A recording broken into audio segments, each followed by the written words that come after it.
ကျန်တဲ့မြို့နယ်တွေကိုမပြောသေးဘူးနော် KB ကအခုဖြစ်နေတဲ့ပုံစံနော်မြန်မာနိုင်ငံရဲ့အကြီးမားဆုံးအီမန်ဒီဈေးကွက်ကိုတိမ့်ပိုက်ချင်ပြီးတော့ကျွန်တော်ပြောချင်တာနော်အခုလိုညနေလဲခွဲပြစ်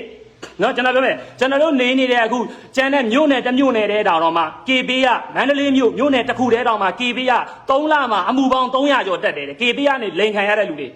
နော်အမှုပေါင်း300ကျော်တက်တယ်ခင်ဗျားတို့စဉ်းစားကြည့်လိုက်တော့နော် KB ကတရားဝင်လိန်ကိုပေးနေသလားတော့မသိဘူးနော် KB ကတရားဝင်လိန်ဝင်ပေးနေသလားတော့မသိဘူး KB ကဒီလိုက်ကိုကြည့်နေတဲ့ကမ္ဘောဇဘဏ်ရဲ့တာဝန်ရှိပုဂ္ဂိုလ်လူကြီးမင်းများခင်ဗျားတို့ KB ဝန်ထမ်းတွေထဲမှာဟိုကမတမာတဲ့ကြားဖြန့်ဖွဲ့စည်းတွေကပတ်သက်နေတာဟာတွေများရှိနေသလားမသိဘူးလူလိန်အားပေးသခိုးအားပေးရမ်းလုံနေတာကျွန်တော်ပြောမယ်လိန်ဟန်တွေရပြီလိန်နဲ့ချက်လက်အကုန်ပေးပြီခင်ဗျားတို့နိုင်ငံနဲ့ချီတဲ့ platform လုပ်နေတာခင်ဗျားတို့မှာ data server ရှိကိုရှိတယ်အဲ့ server ထဲမှာ transaction တွေတောက်လျှောက်အချက်လက်ပြောရင်ကြည့်လို့လည်းရတယ်ကျွန်တော်တို့ကဖုံးဆက်ခြင်းလို့တိုင်လို့အလိန်ခံရလို့တိုင်လို့ဖုံးဆက်ပြီးဆိုရင်တော့မှခင်ဗျားတို့ကကျွန်တော်တို့ပိုင်ရှင်ဖြစ်ချောင်းအစစ်စစ်စစ်ဆေးပြီးတော့မှခင်ဗျားတို့ကဆက်ပြီးစကားပြောလက်ခံတာမို့လားတစ်ဖက်လူရဲ့အချက်လက်တွေလည်းခင်ဗျားတို့တည်ပြီးသားလေအခုက KB ကအခုအောက်ခြေမှာဖောင်းပွားနေခင်ဗျားတို့တော်တော်ဆိုးနေပြီ KB ကနော်ကျွန်တော်ပြောချင်တာနိုင်ငံရဲ့ဘာတတာထက်တန်မြန်မာအားမှန်ကံဘောသားဘာမြန်မာအားမှန်လဲခင်ဗျားလူလိန်အားပေးအားမှန်အခိုးအားမှန်ခင်ဗျားတို့ဘန်ဝင်တန်းတယောက်လုပ်နေတယ်ခင်ဗျားတို့ဘန်ဝင်တန်းဆိုတာဘာကြောင့်လုပ်ခဲ့တာတော့ဘန်ဝင်တန်းဆိုတာမျိုးကဂုံတီရှိနဲ့ဂုံချင်းသိက္ခာကိုဥထိတ်ထားပြီးတော့ရိုးသားမှုကြိုးစားမှုဂုံနဲ့ဘန်ဝင်တန်းဆိုတာရက်တည်နေတာအခုကမ္ဘောဇဘဏ်ရဲ့လုံပေါက်ကဖင်မနိုင်မင်းနဲ့ပဲချင်းစားပြီးတော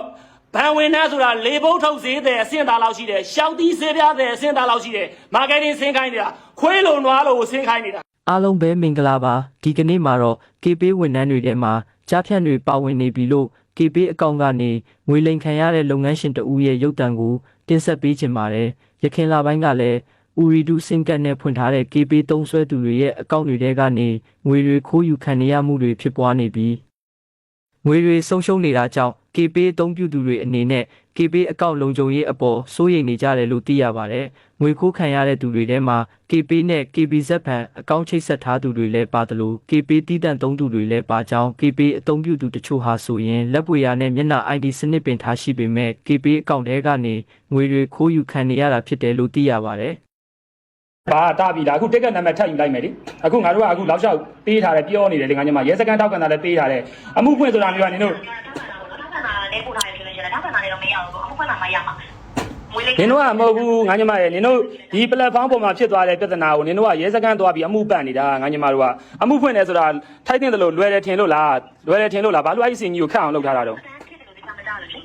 အေးအမှုဖွင့်တယ်ဆိုတာလွယ်တယ်ထင်လို့လားလို့အမှုဖွင့်တယ်လွယ်တယ်ထင်တာလို့ဆိုတော့ကျွန်တော်တို့ဒီလုပ်ငန်းတွေကိုတင်နေနေတာပေါ့နော်အခုရဲစကန်အမှုဖွင့်တာလွယ်လို့ပြောပြလိုက်ပါရှင်ငါတို့လည်းထောက်ခံတာပေးထားတယ်လေနင်ဘက်ကမန်နေဂျာဆိုမပြောနဲ့လေဒီလုပ်ငန်းတွေကအမှုဖွင့်တာနဲ့မှရမယ်ဆိုပြီးလုပ်ငန်းတွေတင်ပေးကနေကပြောပေးထားမှာပါအဲ့ဒါအမှုဖွင့်တာနဲ့မှပဲရမှာရှင်အမှုဖွင့်တာကိုငါတို့ကအခုဒီနေ့တောင်းနေတယ်မပိတ်နဲ့ဟိုတောက်လျှောက်ခေါ်ကနေဟိုကမပိတ်နဲ့ဟိုငါတို့ကမအားသေးဘူးဖုန်းတွေတိတ်မှမလို့ငါတို့ကတောက်လျှောက်ပြောနေတာကျွန်တော်တို့တင်ပေးထားတဲ့နေ့က3ရက်ပဲယာယီပိတ်ထားပေးလို့ရမှာပြောပေးထားမှာထောက်ခံတာတိုင်တလားပိတ်မယ်လို့ပြောတာငါညမရထောက်ခံအမှုဖွင့်တာလေးပေးဖို့လာတယ်မရှိတော့လုပ်ငန်းတွေကပိတ်ပေးရမလို့အေးပြန်ဖွင့်ပေးရမလို့ဌာနဘက်ကဆောင်ရွက်သွားမှာဒီလုပ်ငန်းတွေကတနေ့ဌာနဘက်ကလုံးဆောင်မှာဖြစ်တဲ့ကြောင့်မလို့တို့ရဲ့လုပ်ငန်းဒီတိုင်းပဲဆောင်ရွက်ပေးသွားမှာပါရှင်အေးလုံထုံးလုံကြီးကလည်းထောက်ခံတာပေးရင်တလားထိတားပေးရလို့ပြောတယ်လေဘယ်ဘက်ကနေပြောလိုက်တာလဲဆရာဟာနင်တို့ KB ကောစင်တာပဲဝါဆိုလားဘာလားမသိဘူးငါတို့တောက်လျှောက်ဆက်နေတာပြီးရင်ငါတို့မဲ့ KB မနော်စင်တာအိတ်ကကိုမင်းနဲ့ KB မနော်စင်တာအိတ်ရဲ့ဖုန်းနံပါတ်ငါပြောအောင်မလားအဲ့တော့ဒီစင်တာတွေဘက်ကညီမတို့ဘက်ကတင်ပေးရဖို့ရှင်ဒီလုပ်ငန်းတွေတင်ပေးရတော့ဌာနဘက်ကပဲတင်ပေးရမှာပါနင်တို့ဗောလီဘောဘတ်စကတ်ဘောအတင်းထောင်ရင်ထောင်လိုက်ငါညီမနင်တို့ကအကုန်လျှောက်ပြီးတော့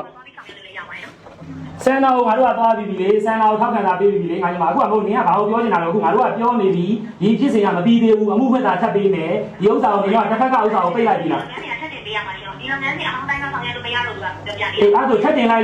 လေနင်ပြောတဲ့ပုံကငါ30ကိုညီညီလိန်ခံနေရမှာလားငါညီမနင်ကဘာတော်တာတော့နင်နာမည်ကြာလို့ဟောက်ပြန်ပြောတတ်မှာဟုတ်ကျွန်တော်လည်းငယ်ပါအခုလုပ်ငန်းတွေဆိုရင်အခုတင်ပေးထားတဲ့တိကျတာတို့တိုင်းတဲ့ကြောင့်ဒီတိကျတဲ့ဆောင်ရပေးမှာမဟုတ်ဘူးအေးနောက်တဲ့တိကျထပ်ဖွင့်ရနောက်တဲ့တိကျထပ်ဖွင့်မယ်ငါညီမနင်ကငါတို့စိတ်ရှုပ်နေရလားငါစိတ်ရှုပ်ရမှာလားနင်ကစိတ်ရှုပ်ရမှာလားငါညီမရင်ဟလားရင်လားနာမည်ကရင်ပြည့်စုံမယ်လားနင်ဝင်နိုင်ရာဘူးပြောတိတင်းကဘာတာဝင်ရှိရလဲဒါဒီကတော့ကိစ္စတွေတက်မှာစားရတာလားအေးစားပြီးနင်ဂျာလူကိုပြောစားပြီးကလည်းမပြောနဲ့ရင်ဆိုတာလေးနဲ့လည်းမပြောနဲ့ရင်မသူမဖြစ်ငါနာမည်ပြည့်စုံငါဖုန်းနေဝင်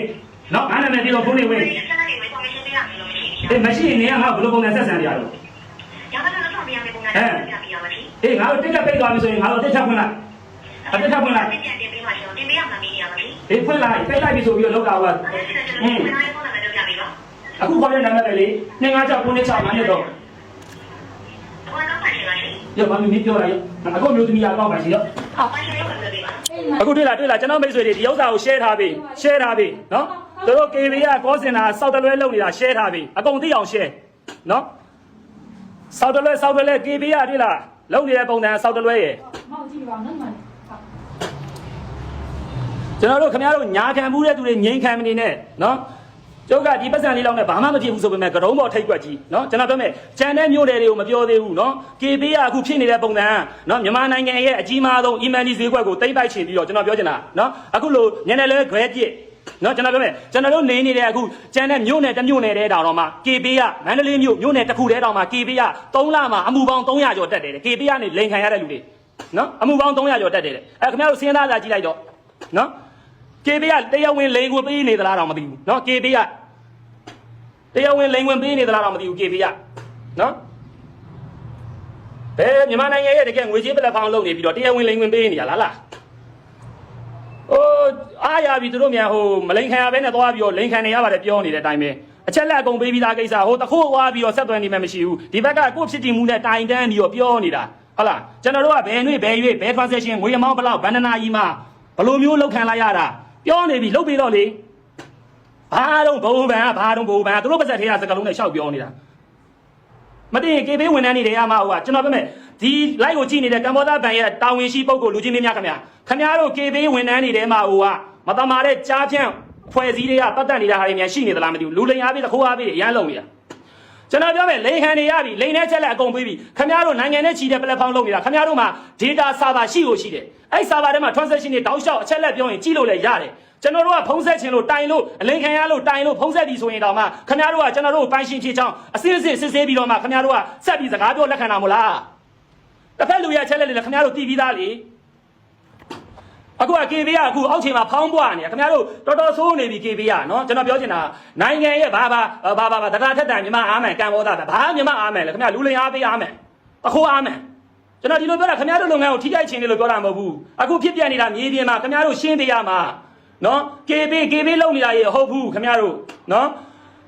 ဘာတလားထက်တန်မြန်မာအားမှန်လေကျွန်တော်ဒီလိုပြောရင်ခင်ဗျားတို့အကျိုးစီးပွားထိခိုက်စေခြင်းလို့ကျွန်တော်ကပုတ်ခတ်ပြီးရိုက်ခတ်နေပြီးပြောနေတာမဟုတ်ဘူးအဲ့လုံးမှမပြောနေဘူးဆိုရင်ခင်ဗျားတို့ကကြံတဲ့လူတွေရဲ့အကျိုးစီးပွားတွေပျက်စီးကုန်ပြီနော်တကယ်ကောင်းကောင်းဝယ်လှုပ်ရှားနေတဲ့လူတွေရဲ့အကျိုးစီးပွားတွေပျက်စီးကုန်ပြီအဲ့ဒါကိုသိလားကျွန်တော်ပြောတာနော်ကျွန်တော်တို့30လိန်ခံလိုက်ရတယ်ပြီးခဲ့တဲ့ဖေဖော်ဝါရီ25ရက်နေ့ကနေက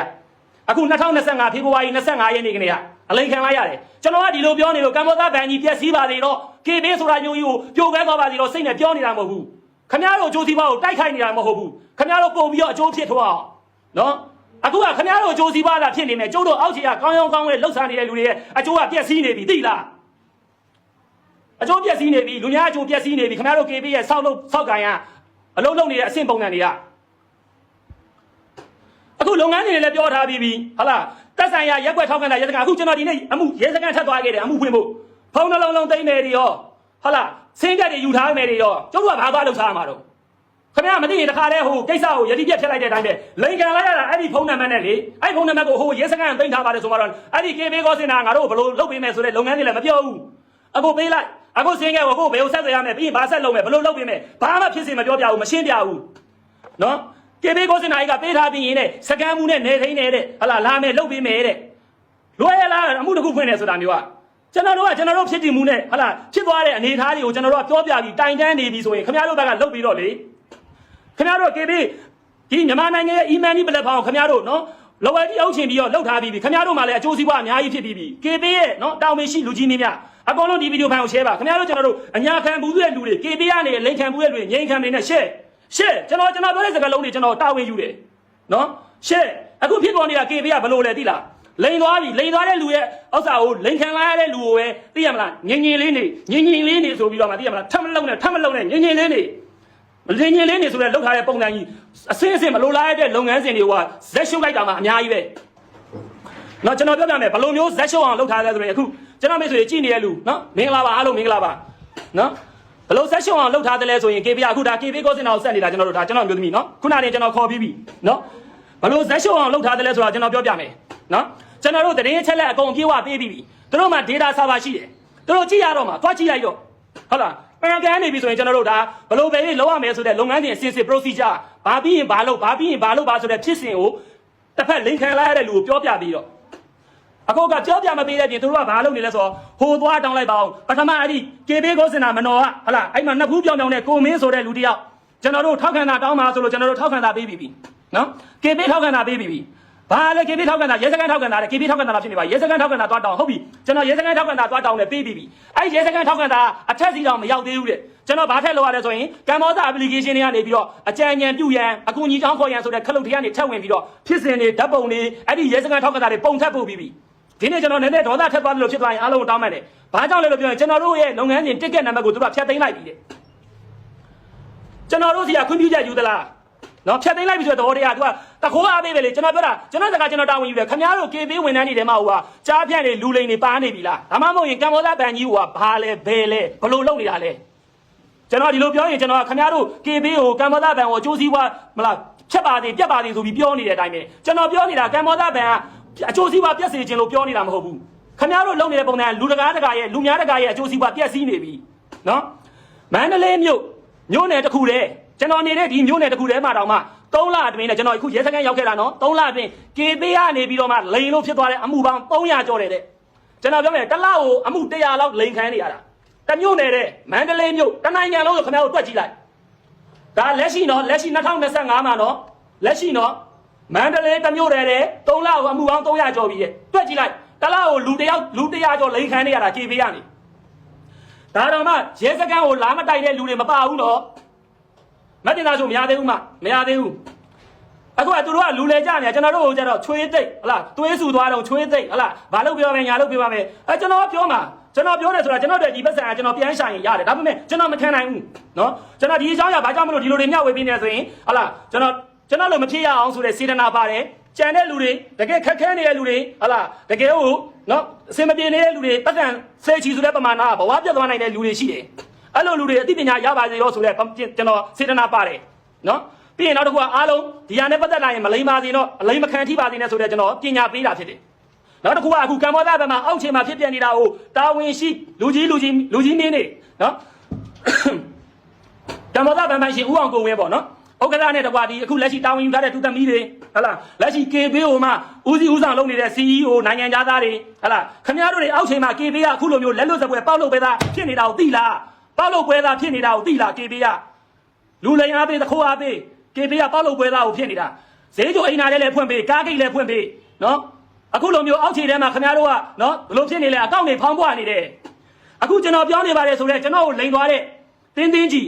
နော်ကျွန်တော်ဒီမှာအခုချက်လက်တွေရှိတယ်မမီရောက်နော်အိတ်ဖုံပေးသမ်းမှာနော်အိတ်ဖုံနော်ကျွန်တော်ပြောမယ်နော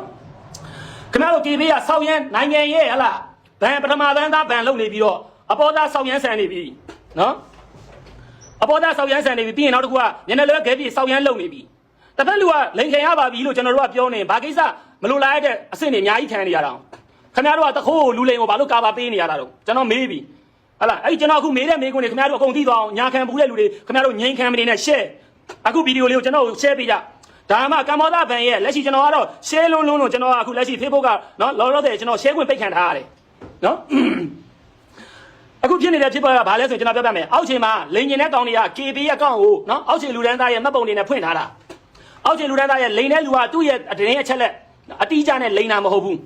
ခင်ဗျားတို့မှားလွယ်နေပါတယ်ငွေလွဲဝင်သွားပါတယ်ဆိုတဲ့ KB အကောင့်မှန်သမျှကဖောင်းပွားနေတဲ့ KB အကောင့်တွေနော်တကယ်ကိုဖောင်းပွားနေတဲ့ KB အကောင့်တွေလိန်ဖို့အတွက်ဖွင့်ထားတဲ့ KB အကောင့်တွေလူလိန်ရဲ့သတင်းအချက်လက်အမှန်ကန်ဖြစ်ချင်မှဖြစ်လိမ့်မယ်ဒါကိုကမ္ဘောဇတည့်ရသားနဲ့ဘာကိစ္စမဖြေရှင်းတာတော့ကျွန်တော်မေးနေတာခင်ဗျားတို့အခု KB အကောင့်စခွင့်ပါလေဆိုခင်ဗျား fingerprint ဖတ်ရတယ်လေ fingerprint မျက်နှာကိုနော် fingerprint တော့ဖြစ်နေပါပြီ face scan ဖတ်ရတယ် face scan နဲ့ခင်ဗျားတို့တစ်လတစ်ချိန်တစ်ပတ်တစ်ချိန် face scan ကို improve လုပ်ခိုင်းလေတကယ်သုံးနေတဲ့လူမဟုတ်ဘူးဆိုရင်အဲ့ဒီ scan မဖတ်တဲ့အကောင့်တွေဆိုခင်ဗျားတို့ပိတ်သိမ်းလေအခုဖြစ်နေတာ KB ကိုကမသိရင်ခင်ဗျားတို့ကဟာပေါက်ကြီးရိုးပေါက်ကြီးကျွန်တော်လည်းနီးပညာနဲ့စိမ့်တဲ့လူတယောက်မဟုတ်ဘူးကျွန်တော်လူများပတ်စံကိုအလကားမြူကျွန်တော်ကိုလားလိန်တဲ့အကွက်နဲ့တခြားလူလျှောက်လိန်လို့ရတယ်ပတ်လိန်လို့ရတယ်ကျွန်တော်ပြောနေတာရှင်းလားကျွန်တော်ကိုလားလိန်တဲ့အကောင့်ဆိုတာကျွန်တော်ရှေ့ရလိုက်ပြင်မှာပြောပြီးပြီအခုအချင်းချုပ်ပြန်ပြောပြမယ်အခု Viber ကနေပြီးတော့အကောင့်နှစ်ခုအကောင့်နှစ်ခုနော်မဲကြီးဆိုတဲ့ Viber အကောင့်တစ်ခုနောက်တစ်ခုကသက်ဆိုင်ရာလုပ်ငန်းရှင်သူလိမ်မဲ့လူရဲ့နော်သက်ဆိုင်ရာလုပ်ငန်းရှင်ရဲ့အကောင့်တစ်ခု နော်ဒီအကောင့်တစ်ခုနဲ့ဘာလုပ်ပြီးလဲဆိုရင်တို့ကအဲ့ဒီလုပ်ငန်းဦးစီးနေတဲ့ဝန်ထမ်းတွေကိုသွားပြီးတော့မှတို့ကသွားဆွပြီးဇလန်းဇက်ကွက်ရိုက်ပြီးတော့မှမအီဆိုတဲ့ဘိုင်ဘာအကောင့်တူကဈေးတွေမေးမယ်တက်ဆိုင်ရာလုပ်ငန်းစုရဲ့ရောင်းနေတဲ့ product တွေရတနာဆိုရင်ရတနာနဲ့ဆိုင်တာမေးမယ်ဖုန်းဆိုင်ဆိုရင်ဖုန်းနဲ့ပတ်သက်တာမေးမယ်electronic ပစ္စည်းဆိုရင် electronic နဲ့ပတ်သက်တာမေးမယ်ရှောက်မေးပြီးတော့တကယ်မဝယ်သွားဘူးမေးတာမှတခွန်းနှစ်ခွန်းမေးတာမဟုတ်ဘူးမေးခွန်းအများကြီးမေးပြီးတော့မှ45မိနစ်နာရီဝက်လောက်တနာရီလောက်အချိန်ယူမေးပြီးတော့နောက်ဆုံးဝယ်မသွားဘူးအဲ့ဒီဘိုင်ဘာအကောင့်တူမကြီးကဝယ်မသွားဘူးပြီးရင်နောက်တစ်ကောင်ထပ်လာပြီးပိုင်ရှင်ပုံစံဟန်ဆောင်ထားတဲ့အကောင့်ကချက်ချင်းဒိန်းဆိုပြီးဝင်လာပြီးတော့ဆိုင်ရဲ့ဘိုင်ဘာဖုန်းတွေကိုဘာလုပ်လဲဆိုရင်ကျွန်တော်ပြီးကြရင်လုပ်ငန်းတစ်ခုလိန်ထားတဲ့ဥစ္စာလေးဗီဒီယိုတွေကပြပေးမယ်ဘာလုပ်လဲဆိုရင်ကျွန်တော်ပြပြမယ်နော်ညီမလေးအဲ့ဒီမက်ကြီးဆိုတာမေးသွားလားအစင်ပြောင်လုပ်ပြလိုက်တော့ဆိုတဲ့တိုင်ရှင်ပုံစံဖမ်းပြီးတောက်လျှောက်ချက်ချင်းအယုံသွင်းပလိုက်တာအယုံသွင်းလိုက်လို့ဝန်ထမ်းယုံသွားပြီဆိုတာနဲ့ဝန်ထမ်းမှာတစ်ခါတလေလှုပ်ရှုပ်နေရင်ကျွန်တော်တို့ဘာမလုပ်အောင်တော့ဖုန်းနံပါတ်ဒီအတိမပြူအောင်ပြီးရင် Viber ရဲ့ရိုးပေါက်တစ်ခုကျွန်တော်ပြပြမယ်ပုံမှန်ဆိုရင် Viber contact ထဲမှာမရှိတဲ့နံပါတ်ဆိုရင်ဘာပြောလဲဆိုရင် unknown number ဆိုတာပြတယ်အဲ့ဒီလူလိန်လာမေးတဲ့အခိုက်အတန့်မှာ unknown number ဆိုတာမပြဘူးပြီးရင် Viber ဆိုတာကနာမည်တူရှိပြီးသားဆိုရင်အကောင့်ဖွင့်ခင်မပေးသင့်ဘူး Viber မှာကျွန်တော်တို့နော်အကောင့်ဖွင့်ပြီးသားနာမည်ရှိတယ်ဆိုရင်နာမည်တူမရှိသင့်ဘူး Viber မှာအားနည်းချက်ဖြစ်နေတာနာမည်ကိုနာမည်တူကြိုက်တယ်လို့ဖွင့်ခွင့်ရှိတယ်နာမည်တူနဲ့နော်ပုံစံ profile ပုံကလုပ်ငန်းရှင် profile ပုံယူထားတယ်လုပ်ငန်းရှင်နာမည်နဲ့ဖွင့်တယ်ချက်ချင်းဘာလို့လဲဆိုရင်ညီမလေးဟလာအစင်ပြေလားမက်အီကိုအစင်ပြေအောင်လုပ်ပေးလိုက်ဆရာမိတ်ဆွေအခုမိတ်ဆွေဆိုတာမျိုးနဲ့ဝင်လုံးရောအဲ့မှာလေဝင်နှန်းလုံယုံပြီးသားရင်ချက်ချင်း KB အကောင့်တွေဝေမန်ဒီအကောင့်တွေရဲ့လက်ကျန်တွေမေးပြီးတော့မှတော့သူကချက်ချင်းအကုန်မလွဲခိုင်းဘူးတဝက်ပဲလွဲခိုင်းတာလူလိန်ကမယုံအောင်ပြီးရင်သူ့ဘက်ကပဲဖုံးစခေါ်တာဘိုင်ဘာကောနဲ့စခေါ်တာရှင်းပြီလားအဲ့တော့ကျွန်တော်ပြောချင်တာအားလို့ညံ့လို့ခံရတယ်ဆိုတာအဲ့လိုပြောတဲ့ဆဆရကတွေခမားတို့အလှည့်ကြရင်မဖြစ်အောင်ကျွန်တော်ပြောလိုက်ပြီတခြားလိန်ကြီးတွေရှိအောင်မှကျွန်တော်မပြောတတ်ဘူးကျွန်တော်မပြောသေးဘူးအဲ့တော့ကျွန်တော်စကားကိုပြန်သွားမယ်ဆိုရင်အဲ့လိုလိန်နေတာတွေကဒီလောက်ဂျက်နဲ့လက်နဲ့ကျွန်တော်တို့ကပြောနေပြီဟုတ်လားအဲ့တင်းကြီးတွေကိုကျွန်တော်တို့ကအချက်လက်တွေလာကုန်ပေးနိုင်ပြီအဲ့ဒီ KB call center တွေကဘာလို့ဖို့ထားတာတော့မနော်ဟယ်ဒီပေါ်မှာ35လမ်းပေါ်မှာလည်းရှိတယ် KB call center 8မနော်ဟယ်ဒီ65နဲ့64ကြားမှာရှိတဲ့ KB call center တွေကဘာလို့ဖို့ထားတာတော့ကျွန်တော်မေးပြီခင်ဗျားတို့အဲ့ဝန်ထမ်းတွေကဘာလို့ဖို့ထားတာအကောင့်ဖွင့်တဲ့ရုံလောက်လေးနေလားအကောင့်ဖွင့်ပေးရုံနေမလဲလား KB အကောင့်ဖွင့်တာလောက်ကခင်ဗျားတို့နော်တက်ဆိုင်ရာဖုန်းဆိုင်တွေတော့ကျွန်တော်တို့ဖွင့်ပေးတတ်တယ်ကျွန်တော်တို့တောင်ဖွင့်ပေးတတ်တယ် KB အကောင့်ဖွင့်တာလောက်ကခင်ဗျားတို့အဲ့ KB ဝန်ထမ်းတွေကဒီပြဿနာကြီးရှင်းဖို့ခန့်ထားတာမဟုတ်ဘူးလားခင်ဗျားတို့ KB စင်တာအိတ်ကဝန်ထမ်းတွေလုပ်နေတဲ့လုပ်ငန်းတွေလုပ်ပုံတွေခင်ဗျားတို့ပြန်စုံစမ်းအောင်ပြီးရင် KB ရဲ့အခုလက်ရှိလုပ်နေတဲ့ပုံစံမလို့လားပဲနဲ့ဘာကိစ္စအခုလိန်ခံလိုက်ရတဲ့လူကိုပဲထပ်ပြီးတော့ဟိုစာရွက်ယူခဲ့ပါအောင်ဒီစာရွက်ယူခဲ့ပါအောင်အမှုဖွင့်ပါအောင်လို့ဘာကိစ္စပြောနေရတာအမှုတစ်ခုဖွင့်နေဆိုတာခင်ဗျားတို့လွယ်တယ်ထင်လို့လားအမှုတစ်ခုဖွင့်နေဆိုတာမျိုးကကျွန်တော်အခုဝိုင်းရံပေးကြတဲ့လူတွေ share ပေးကြပါအောင်နော်ကျွန်တော်မရသေးဘူးကျွန်တော်မရမချင်းကျွန်တော်ဒီဥစ္စာလည်းငြိမ်းခံနေမှာမဟုတ်ဘူးနော်မရမချင်းဆိုတာတဲ့ကျွန်တော်နောက်ဆုံးပေးမရအောင်တောင်မှကျွန်တော်ဒီဥစ္စာလူသိရှင်ကြားအကောင်တို့ကျွန်တော်လိုမဖြစ်အောင်ကျွန်တော်တို့ကပြောသွားမှာပဲဟိုတနေ့ကရွှေတောင်ကအကိုတယောက်ကျွန်တော် live ကိုတွေ့ပြီးတော့မှသူတို့စီကိုလည်းလားလိမ့်နေကျွန်တော်ဒီလိုပြောပြထားတာကိုသူတို့သိသွားပြီးတော့ဟလာသူတို့အလိမ့်မခံလိုက်ရအောင်ကျွန်တော်ကိုကျေးဇူးတင်ကြောင်းတော့လာပြောတယ်ကျွန်တော်ဝမ်းသာတယ်ကျေနပ်တယ်ပီတိဖြစ်တယ်နော်ဒါမျိုးကကျွန်တော်တို့အချင်းချင်းသုံးဆဲသူချင်းချင်းပဲမျှဝေနေရတာ KB ကဒီလိုလိန်ခံနေရပါဆိုတာမပြောဘူးညို့နယ်တစ်ခုတည်းဟုတ်နော်တလောက်ကိုအယောက်100ကျော်လိန်ခံနေရတာဒါတော့မှရဲစခန်းကိုအမှုလာဖွင့်တဲ့ဟလာလူမို့လို့အမှုမဖွင့်တဲ့လူရဲစခန်းကိုမလာတဲ့လူတွေဘယ်လောက်တောင်များနေပြီလဲရဲစခန်းကိုမလာတဲ့လူတွေဟလာ4-5 နဲ့လုံနေပါနဲ့တသိန်းနဲ့လုံနေပါနဲ့ဆိုတဲ့လူတွေဘယ်လောက်တောင်များနေပြီလဲကျွန်တော်ပြောချင်တာရဲစခန်းကိုသွားကြတယ်ဆိုတဲ့လူတွေကပတ်စံပမာဏအမောင်သေးသေးလေးတသိန်းနဲ့ရဲစခန်းသွားတယ်မြန်ထင်းနေလို့လားကျွန်တော်မေးပြီနော်ခင်ဗျားတို့ KB လုံးနေတဲ့ပုံစံဘယ်လိုကြီးလုံးနေရတော့နိုင်ငံရဲ့ e-money platform လောကကိုအုပ်စိုးခြင်းနေပြီးတော့နော် KB တဲ့အခုကျွန်တော်ပြောနေတာသူတို့တွေကတောက်လျှောက်ကိုနေစဉ်ဘဝရဲ့ဟလာငွေကြေးစီးဆင်းမှု cash flow မှာဟလာတနိုင်ငံလုံးရဲ့ငွေကြေးစီးဆင်းမှု e-money မှာဈေးကွက်ကိုတိမ့်ပိုက်ချင်ပြီးတော့ဟလာအခုလိုမျိုးညနေလဲဂဲပြတာဝန်မယူတာဝန်ခံမှုမရှိတဲ့ပုံစံမျိုးတွေလုပ်နေတာကျွန်တော်ပါခံလိုက်ရပြီကျွန်တော်မိတ်ဆွေတွေလည်းခင်ဗျားတို့ငြိမ်းခံမနေနဲ့ဒီ live လေးကို share ပေးကတ်ဆိုင်ရာထိရောက်တဲ့ group တွေထဲမှာ share ပေးနော်ကျွန်တော်ကတော့အခုကျွန်တော်အကောင့်နဲ့ကျွန်တော်နောက်ထပ်တရက်နေ့ပို့ရင်ထပ် share အောင်ပါကျွန်တော်ဟိုတလုံးတော့ live တွေတော့ share ထားလို့ကျွန်တော်အခု group တွေထဲ share ခွင့်ပိတ်ခံထားရလို့အဲ့တော့ကျွန်တော်ဒီမှာပြောချင်တာနော်ကျွန်တော်မိတ်ဆွေတွေကိုဘုသူဒရရသေးကျွန်တော်ပြောချင်တာရှိတယ်ဘာလဲဆိုရင်ခင်ဗျားတို့ KB တာငွေလွှဲထုတ်လုပ်ရမယ်မဖြစ်မနေမှသာ KB ကိုသုံးပြကျွန်တော်ပြောမယ်တခြားဝေပေးတွေသုံးလို့ရတယ်ငွေလွှဲကလေးကိုမြင်းမနေနဲ့နော် AR ပေးတွေသုံးလို့ရတယ်တခြား e-money တွေသုံးအခုဆိုလဲဘဏ်တွေအခု e-money တွေကျွန်တော်တို့တိုးတက်လာပြီ KB ဆိုတာမျိုးမသုံးနဲ့တော့ကျွန်တော်ဒီစကားပြောတာ KB ကိုထိခိုက်ရှင်တွေလို့ပြောတာမဟုတ်ဘူး KB ကအခုပြဿနာအတက်ဆုံးစောက်ပြဿနာအများဆုံးနေရာဖြစ်နေတယ်လူလိန်တွေစောက်ရမ်းကြိုက်တဲ့စောက်ရမ်းလိန်လို့ကောင်းတဲ့နေရာဖြစ်နေတယ်ကျွန်တော်ဒီလိုတွေပြောရင်စကားဒါတွေပြောရင်ဒေါ်တွေပါတယ်ဟုတ်လားသူတို့တာဝန်ယူမှုတာဝန်ခံမှုမရှိနေဘူး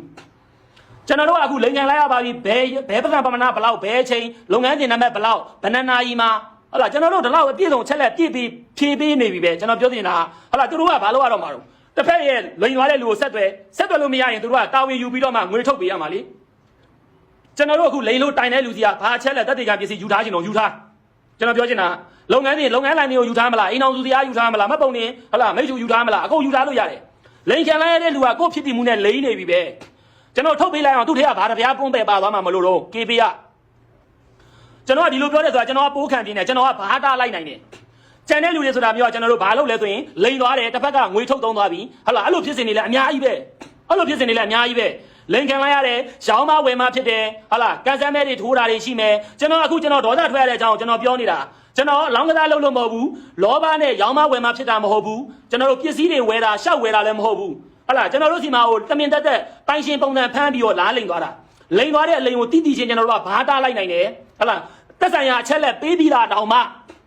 ကျွန်တော်တို့တက်ဆိုင်ရာအချက်လက်ဆိုတော့ကျွန်တော်ပြောမယ်နော်ရဲစခန်းထောက်ကန်တာဆိုတာဒီတိုင်းသွားတောင်းရဲလားလူလိန်သွားတောင်းရဲသလားလိန်နေတဲ့လူကရဲစခန်းထောက်ကန်တာသွားတောင်းရဲသလားရဲစခန်းထောက်ကန်တာရဲလို့တောင်းလာပြီးဟေ့ဆိုရင်ခင်ဗျားတို့ဘက်ကတက်ဆိုင်ရာအကောင့်ရအချက်လက်တွေပေးရတော့မှာလေဘာကိစ္စအမှုဖွင့်ခိုင်းနေရတော့ကျုပ်တို့ကတရားခံကိုလိုက်ဖမ်းပေးရမှာလားဖမ်းရမှာခင်ဗျားတို့အလုပ်လေ KB ရအလုပ်လေခင်ဗျားတို့ပလက်ဖောင်းပေါ်မှာလူလိန်လာလို့သွားတယ်ခင်ဗျားတို့ KB ရဟိုပြောရင်ကျုပ်ကစကလုံးတွေကပြပြနေတွေအောက်လုံးတွေထွက်လာတော့မှာ KB ရခင်ဗျားတို့ပလက်ဖောင်းပေါ်မှာလိန်သွားတာလေလူလိန်အားဖြစ်နေတာလေဟုတ်လားခင်ဗျားတို့ဘာကိစ္စနဲ့လူများရဲ့ပတ်စံတွေကိုတာဝန်ယူမှုတာဝန်ခံမှုမရှိဘဲနဲ့ခင်ဗျားတို့ပလက်ဖောင်းပေါ်လူတကာလိုက်တော့အောင် marketing လိုက်ဆင်းနေရတော့ခင်ဗျားတို့ကအခုဟိုကားဂိတ်လည်းမရှောင်ဈေးအိမ်နာတန်းလည်းမရှောင်အများဆုံးအိမ်နာလည်းမရှောင်ကားဂိတ်လည်းမရှောင်ခင်ဗျားတို့အခုဘန်ဝင်နဲ့လုံနေတဲ့လူတွေလည်းဟို KB ဘန်ဝင်နဲ့လုံနေတဲ့လူတွေလည်းမရှက်ဘူးလားဟုတ်လားအဲ့လောက်ကြီးခင်ဗျားတို့ဟိုလားဟို marketing ဆင်းနေရလားကျုပ်လည်းဘန်ဝင်နဲ့လုံလာခဲ့တာအဲ့လောက်ကြီးပြပြနေခိုင်းနေကျုပ်တို့လုံမနေဘူး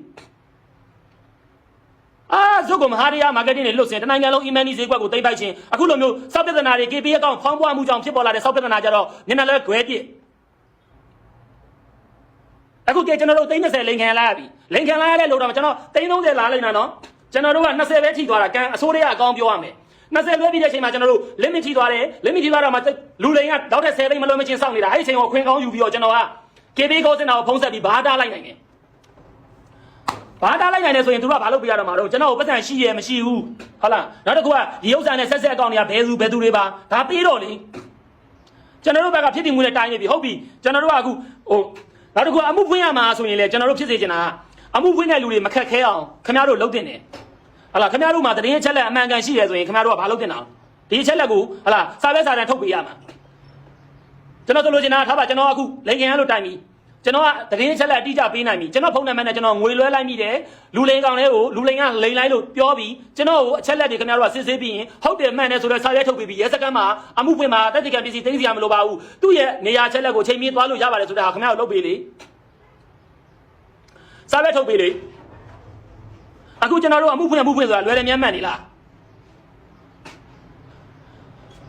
အခုကျွန်တော်တို့အမှုသွားဖွင့်မယ်ဟုတ်တယ်အခုကျွန်တော်အမှုမဖွင့်ဖို့ပြောနေတာမဟုတ်ဘူးနော်အခု KB ကအခုတွေ့လားကျွန်တော်တို့ရဲ့လုပ်ငန်းစဉ်သူတို့ရဲ့ဖြည့်ရှင်းဖို့ error complaint နံပါတ်ကိုဖြတ်ပလိုက်ပြီးတယ်ကျွန်တော်အဲ့ဒါကြောင့်ခုနဒေါ်ပွားသွားတာကျွန်တော်တို့ခုလားဘာဆက်လုံးမှလဲဗပြေးလုံးမှလဲဆိုတာမျိုးမမေးဘူးတစ်ဖက်ကတင်းကြီးဆိုတဲ့သူတို့အကောင့်ဖောင်းပွားမှုကြောင့်မလို့သူတို့မဟာတရားဟိုလားခွေးလို့နွားလို့ marketing ဆင်းထားပြီးတော့ဖွင့်ထားတဲ့အကောင့်